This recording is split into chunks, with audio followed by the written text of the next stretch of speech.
Hello dear aspirant. Indian polity में articles की जो सीरीज चली है, 2-3 वीडियो बची है और कंप्लीट कर देंगे आर्टिकल 1 से 395 तक कंप्लीट आर्टिकल्स। और आज जो हम कर रहे हैं ये आर्टिकल्स 243 से 243 ओ तक, जो पार्ट 9 में दिया गया है पंचायत्स के बारे में। तो जो आर्टिकल 243 है ये पंचायत की डेफिनेशंस से डील करता है। तो पंचायत की जो डेफिनेशंस है वो किस में दी गई है? 243 में। फिर है आर्टिकल 243 ए, इसमें ग्राम सभा के बारे में दिया गया है। Article 243 B, constitution of panchayats, मतलब पंचायत को कॉन्स्टिट्यूट करना। Article 243 C, composition of panchayats, पंचायतों की संरचना, यानी इनमें कौन कौन होने चाहिए, जैसे प्रधान, उप प्रधान और आपके मेंबर्स इत्यादि। फिर article 243 D, reservation of seats, सीटों का आरक्षण। सीटों का आरक्षण किसमें? 243 डी। कहाँ की सीट्स? पंचायत्स की। आर्टिकल 243 ई, 243 ई जो है पंचायत की जो ड्यूरेशन है, कितने साल के लिए पंचायत का गठन होगा, वो आर्टिकल 243 ई में दिया गया है। जैसे 5 साल पंचायत का ड्यूरेशन होता है।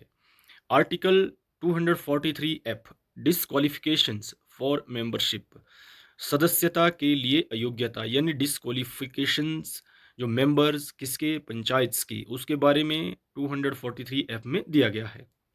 एक इन्फॉर्मेशन आगे बढ़ने से पहले, एमसीक्यू सीरीज भी जो है चलाई है और काफ़ी वीडियोस जो है मैं अपलोड कर चुका हूँ इंडियन पॉलिटी की और मॉडर्न इंडियन हिस्ट्री की। प्लेलिस्ट मैंने बनाई है, आप जो है सीक्वेंस वाइज वीडियोस को देखें और अपनी जो प्रिपरेशन है उसको जो है और बेहतर करें। Article 243 G, powers, authority and responsibilities, शक्तियां हैं और उसके अधिकार और उत्तरदायित्व है किसके? पंचायत के, आर्टिकल 243 जी में।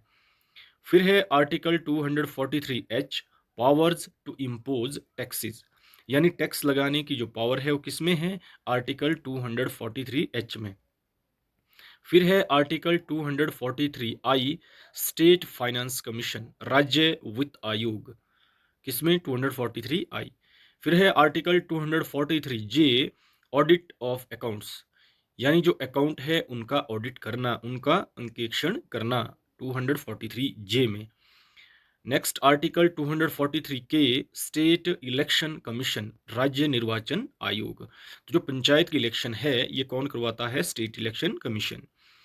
Next article 243 L, application to union territories, संघ राज्य क्षेत्रों पर लागू होना, क्या? पंचायत्स।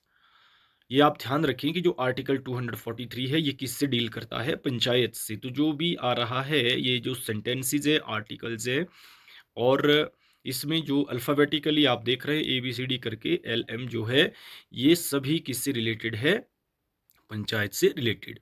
तो नेक्स्ट है article 243 M, part 9, not to apply to certain areas, भाग 9 का कुछ क्षेत्रों पर लागू ना होना।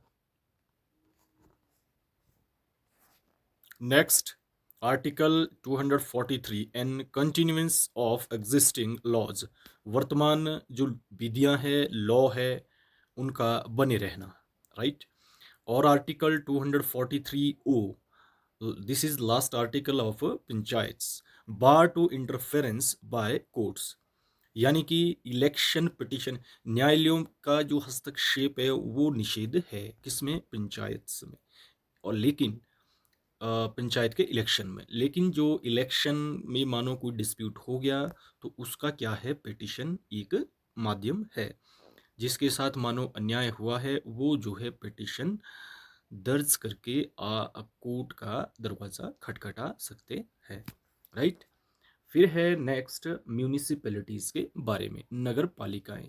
ये जो है आपके पार्ट 9 ए में दिया गया है और आर्टिकल्स जो डील करते हैं म्यूनिसिपैलिटीज से 243 पी से 243 जेड जी तक। म्यूनिसिपैलिटीज, अर्बन लोकल गवर्नमेंट, जैसे आर्टिकल 243 ओ तक डील किससे करता था? पंचायत के बारे में, यानी कि रूरल लोकल बॉडीज या रूरल लोकल गवर्नमेंट। वैसे ही जो म्यूनिसिपैलिटीज है, ये जो है आपके अर्बन लोकल गवर्नमेंट के बारे में डील करता है। कौन सा आर्टिकल? आर्टिकल 243 पी से 243 जेड जी तक। और किस भाग में दिया गया है? पार्ट 9 ए में। जैसे ही आर्टिकल्स कंप्लीट होंगे, पार्ट्स और जो शेड्यूल्स है, सूचियां हो गई और जो भाग है, इनकी मैं अलग से एक बहुत अच्छी वीडियो, दो बहुत अच्छी वीडियो लेकर आऊंगा, एक वीडियो में या अलग अलग छोटी छोटी दो वीडियोस में। राइट? तो लाइक शेयर करें और सब्सक्राइब करें मेरे इस चैनल को। चलते हैं आगे। आर्टिकल 243 पी, ये डेफिनेशन बताता है किसके बारे में? म्यूनिसिपैलिटीज के बारे में। नेक्स्ट आर्टिकल 243 क्यू, नगर पालिकाओं का गठन, constitution of municipalities is given in 243 Q. Article 243 R, composition of municipalities, नगर पालिकाओं की संरचना कैसी होनी चाहिए। जैसे कॉम्पोजिशन ऑफ पंचायत थी, जैसे प्रधान, वाइस प्रधान हो गए, मेंबर्स इत्यादि, वैसे ही नगर पालिकाओं में भी जो पार्षद वगैरह होते हैं, फिर इनका चेयरमैन चुना जाता है, तो वो क्या कहलाती है? Composition of municipality, article 243 R.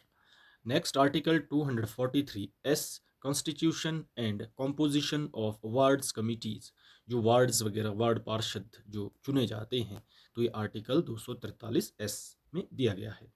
Next है article 243 T, reservation of seats, सीटों का आरक्षण।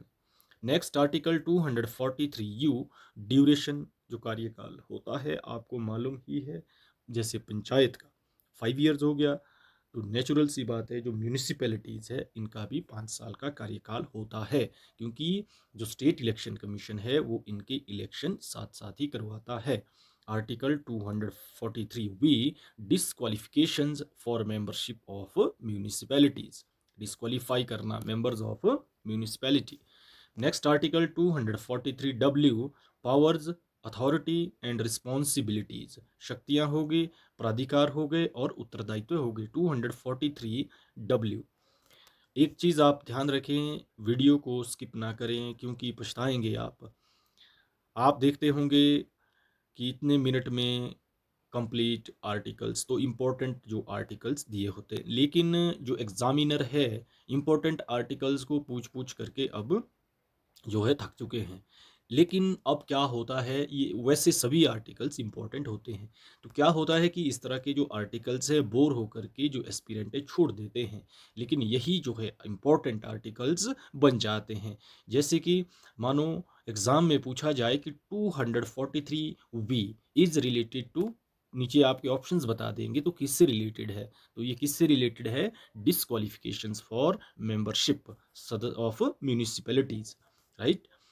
चलते हैं आगे। Article 243 X, power to impose taxes, कर लगाने की शक्ति। आर्टिकल 243 वाई, फाइनेंस कमीशन, वित्त आयोग।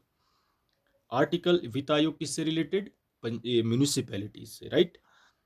Article 243 Z, audit of accounts, लेखों का लेखा परीक्षण या अंकेक्षण, अकाउंट्स, जो अकाउंट्स होते हैं फाइनेंशियल मैटर ऑफ म्यूनिसिपैलिटीज, उनका ऑडिट 243 जेड में। Article 243 Z A, elections to municipalities, नगर पालिका का चुनाव। Article 243 Z B, application to union territories, संघ राज्य क्षेत्रों पर लागू होना। किसका लागू होना? म्यूनिसिपैलिटीज का। तो वो किस तरह लागू होगा, क्या रूल्स है, वो किस में दिया है? आर्टिकल 243 जेड बी में। Next article 243 Z C, part 9 A, not to apply to certain areas, कुछ एरियाज पर ये लागू नहीं होता। कौन? Part 9 A. Part 9 A means municipalities. Next article 243 Z D, district planning committee, जिला योजना समिति।